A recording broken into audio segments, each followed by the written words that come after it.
So here's the thing that I learned about empathy is that it can be very confusing. In my life, um, I think I was feeling a lot of what other people were feeling, and for a long time, I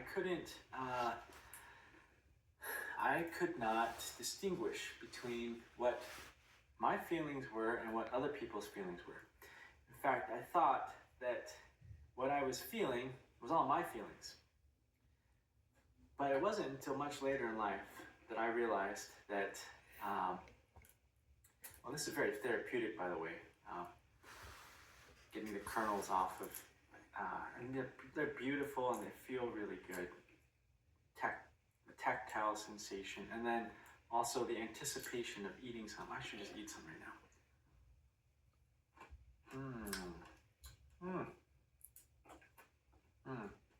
Wow.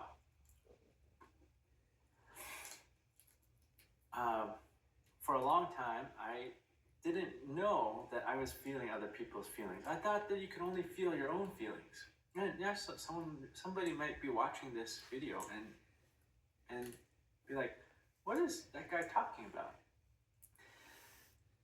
Well, for a long time, I didn't realize that I could feel other people's feelings and not even be able to distinguish them from my own feelings. Now, let me explain that. Let's just say you're sitting at a bus stop or an airport or a train station or the hospital, or you're at work, or you're at some office, and the person next to you, sitting next to you, you may not even know them. It might be a complete stranger, but they say they're having a really tough day, and then they're like sighing and like and like and they just like make these facial expressions, their body language, they're sitting like slumped over, really tense, and then all of a sudden, you don't know what's going on in their life, but all of a sudden you start feeling frustrated and angry and sad,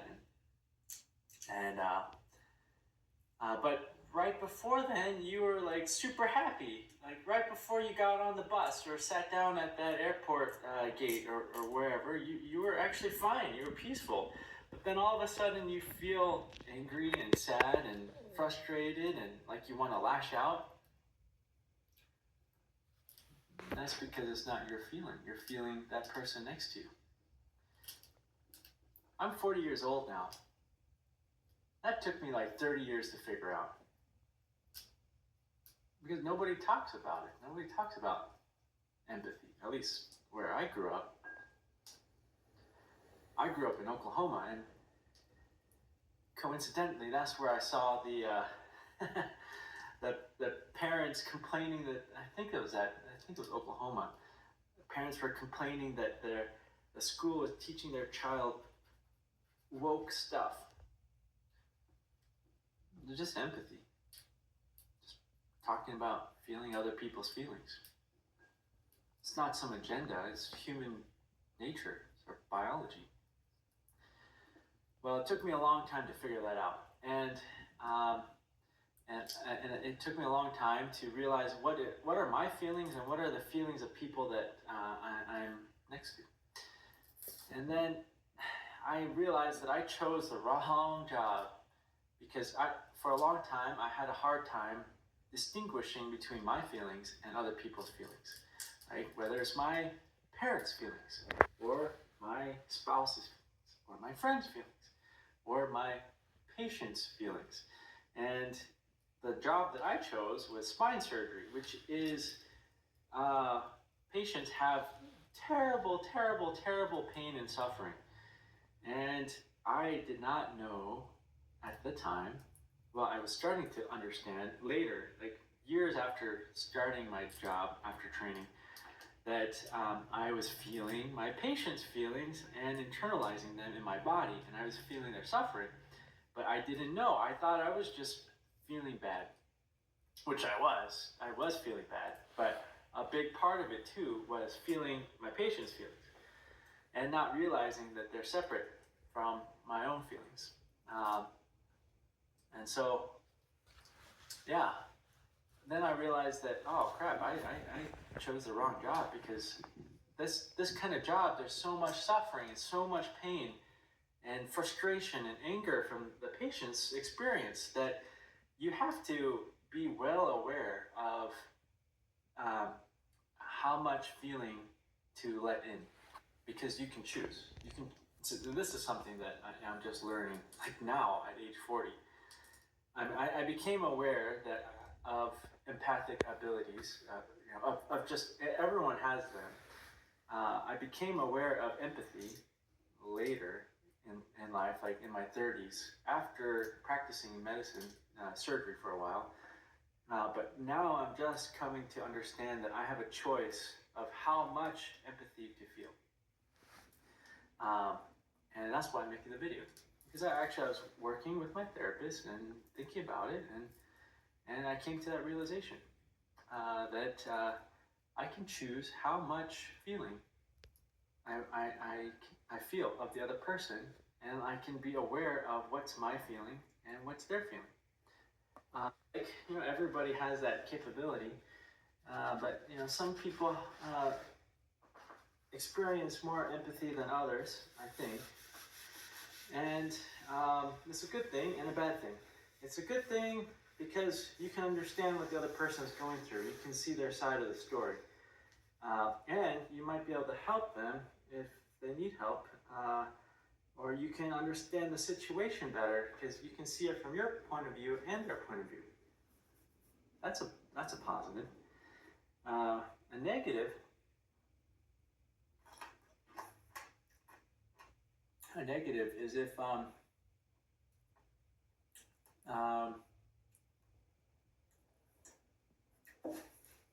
this camera seems a little too high. One second.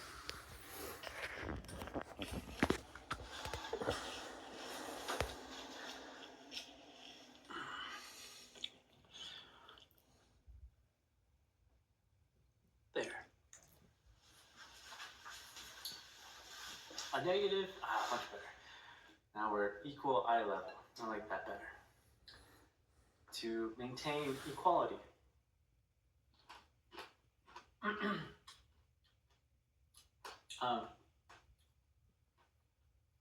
A negative empathy is that you can get overwhelmed by the other person's feelings, especially if they're suffering or going through a really hard time.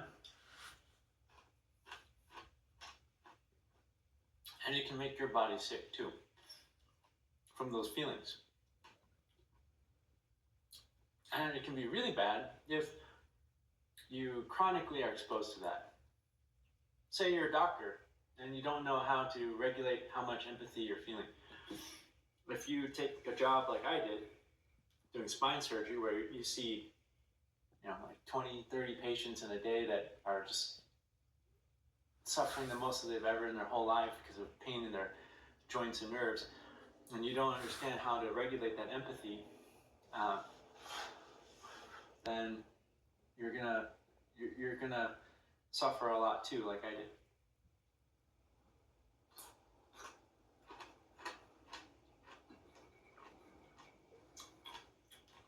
It can make your body break down. It can make your mind break down. It can make you turn to alcohol or drugs or suicide. It can make you do awful things. Make you give up on life. And life is very precious. I love life. Well, there are some other downsides to empathy too, and that there are some people that feed off of that. There are some people that recognize that somebody is empathetic and may have difficulty regulating how much they feel, and then they take advantage of it.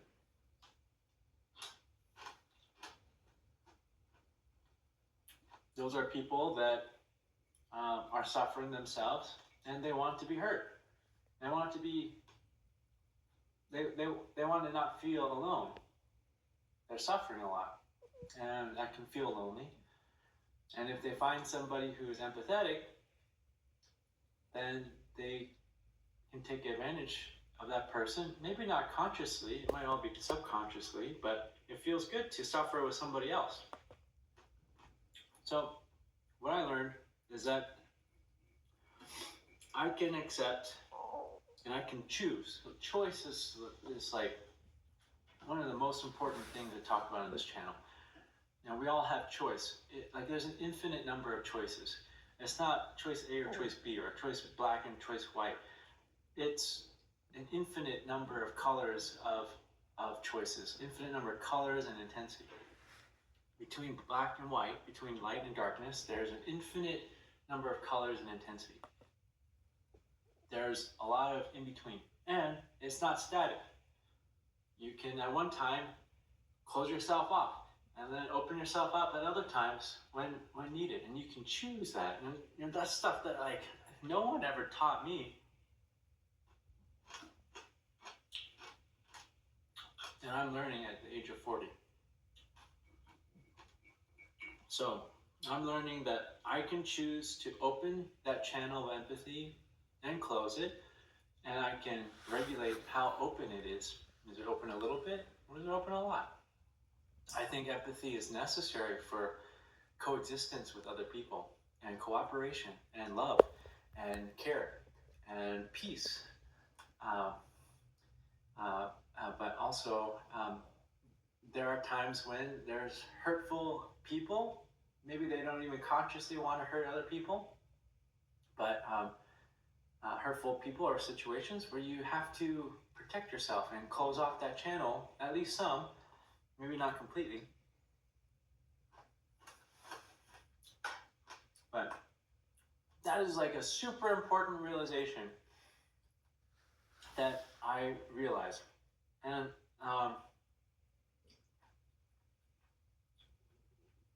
yeah, I wanted to share that. Struggling with feeling too much. Because I've been there for a long time. You can choose how much you let in. And a way to visualize this is to say you're going to have to meet somebody who's going to have a lot of negative energy, toxic energy. Well, first you can choose not to meet them, but say you have to. You can imagine putting up a permeable, semi-permeable barrier. Like you just imagine like, it's okay, girl. What do you do when you run into people with little empathy? Because if somebody has lots of empathy, that's usually not a problem, because you can understand them and they can understand you, and you can communicate and coexist peacefully. Well, what happens if you run into somebody who doesn't have much empathy? And say they hurt people and they seem to not understand what they're doing. They seem to not understand that they're hurting people, or worse, maybe they do understand they're hurting people, they do it anyways. Those are not good people to be around. But what about the person that seems to not understand or be able to empathize with another person, but maybe they are a sensitive person or were a sensitive person? Because in my life, some of the most hurtful people that I've come across say that they're very sensitive people, and I always found that to be an oxymoron. Because if you're highly sensitive and empathetic, how can you hurt somebody else? Because if you're highly sensitive and empathetic, if you hurt somebody else, then you should feel that hurt too. That would hurt you. So to me, that was always an oxymoron. An oxymoron of the sensitive, empathetic person who hurts other people repeatedly. I'm not talking about like a one-off or occasion, like self-defense or something like that. I'm talking about the person who consistently hurts other people, yet claims that they're a sensitive person and empathetic. That was a mystery to me, But I think I'm slowly beginning to understand that it's not actually an oxymoron. I think that there's people in life that I know who are actually very sensitive and empathetic, or they were at one point. And then they got hurt really bad when they were younger. Maybe when they're a kid, maybe when they're a young adult, maybe later on in life when they're an adult. And that injury um, nearly killed them. And they didn't ever fully heal from that for whatever reason. And the choice that they made was to wall themselves off and not feel what other people are feeling, because if they opened themselves up, then they would get hurt. Or at least that's, I think, what they think. I think that that's what's happening. Well, I think that it's a cautionary tale for everybody. You know, this is why I'm talking about this. Is that trying to prevent getting to that point, and maybe sometimes you can't really prevent it. And maybe if you did get to that point, maybe it's permanent. But I don't think so. I think there's always choice in life, and maybe you can choose. You can choose to heal and open yourself back up to people that actually love you and take care of you and care for you. Now, I'm not saying open yourself up to people who hurt on purpose or repeatedly not on purpose, but they still hurt a lot of people. I'm not saying open yourself up to hurtful people, but yeah, maybe